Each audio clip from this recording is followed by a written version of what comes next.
Welcome back to another update of Wizardry Proving Grounds of the Mad Overlord, the 2023 release. It's still in early access, but they did release a massive update in October to commemorate Halloween, I guess. But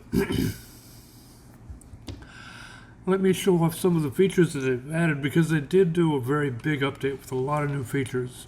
For one thing, there's now game slots. I think there's supposed to be like 5 game slots you're supposed to be able to use. Right now I'm using slot 0, but if you want to, Z to go back. If you want to create a new slot, you can, let's say, for example, this one we'll call it YouTube. And it starts out with a whole new set of players and the level 2 default characters that come with the game, and then when we go back, continue, we have 2 slots now. So I'm going to show you the players that I have in slot 2, in slot 0 rather. Notice that the avatars for my characters are all different and unique and probably not done by the game developers. Well, that's because of another feature that they have come up with.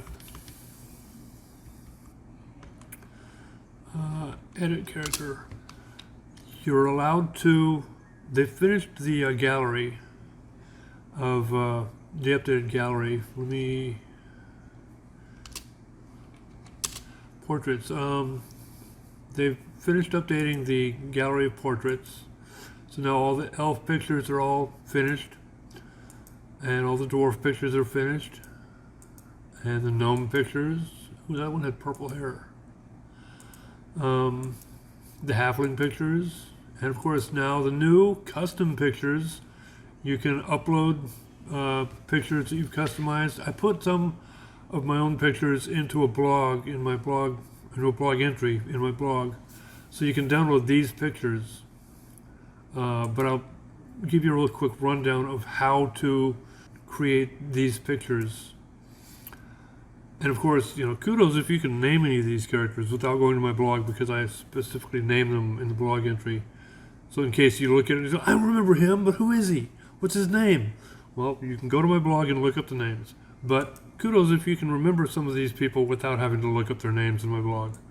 But I'm going to show you real quick. I use Krita. It's a freeware paint program.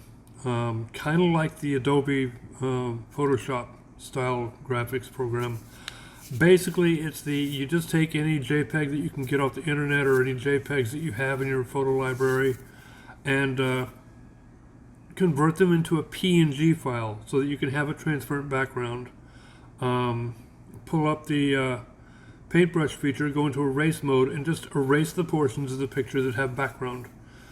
And that will leave the background empty, and then save it as a PNG file so that the background will continue to be empty. And then when you use them as your avatars, they won't be a big square with white background. They'll be just the image that you saved.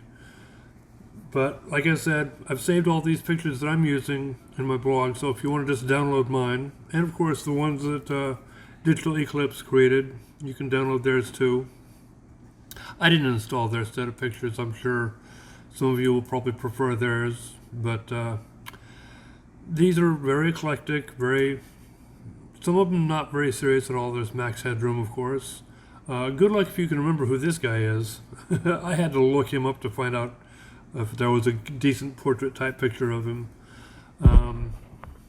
But yeah, some of these are not very appropriate to a game. Others are perfectly appropriate.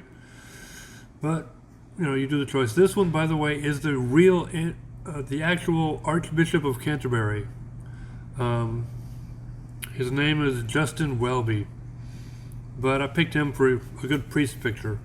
I'll put a link to the blog entry in the description below, and a link to Digital Eclipse's downloadable set of pictures and their instructions on how to install them. My blog entry also says how to install them. Let's go back, and I want to show you the things they've done to the dungeon. Okay, Let's go this way. They have added a bunch of props. Note this guy here. Oh, by the way, just in case you haven't noticed, there's mouse control in the game now. Yes, this pointer is a mouse-controlled pointer. So yes, there is mouse access now if you're on a PC. Note this guy got an axe to the butt. Yeah. Anyway, so yeah, they put a bunch of skeletons in the dungeon. Notice there's some up hanging from the rafters. There's one hanging from above the door. They've done this to several different places in the dungeon because of the permission to have props in the dungeon, because it's this way it's not just a bunch of identical squares. So yeah, there's going to be a lot of this, making things less boring in the dungeon. And they do different things at every door. So the other feature that they have is called the bestiary.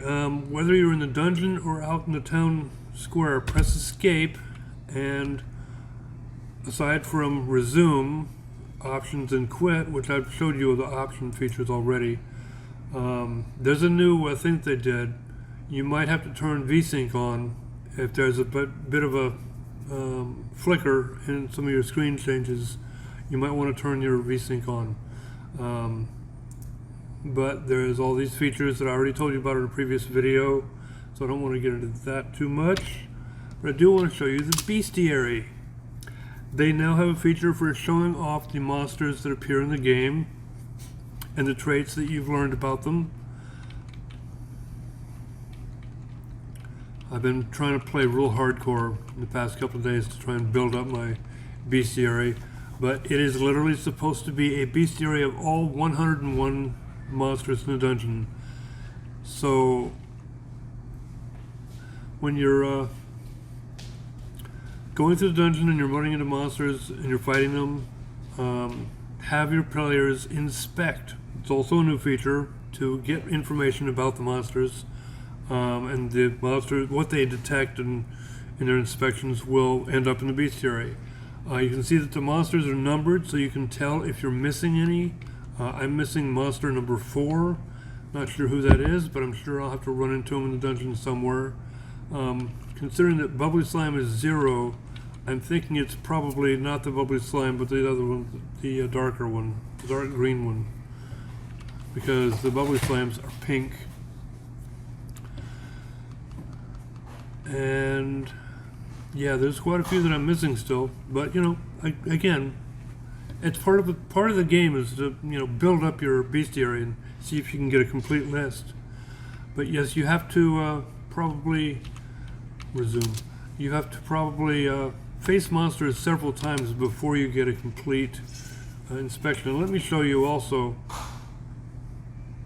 They have updated the keyboard interface so that when you're on a PC, you can use the keyboard equivalents of the what the game says for how to. Let me pull up what the game says. You know, F for fight, S for spell, P for parry, R for run, U for use, and D for dispel. But there's also this new inspect, which you can do. Let me put that down in the corner again for you. Fight and inspect. Inspect enemy, inspect enemy, inspect enemy.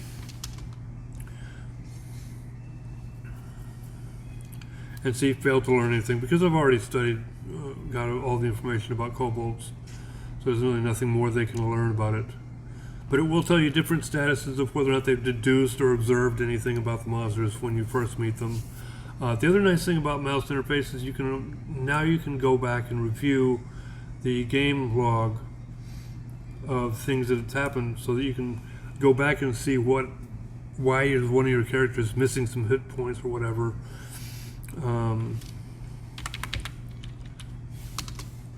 Anyway, so that's that. And the bestiary is, like I said, it's also available up on in the township.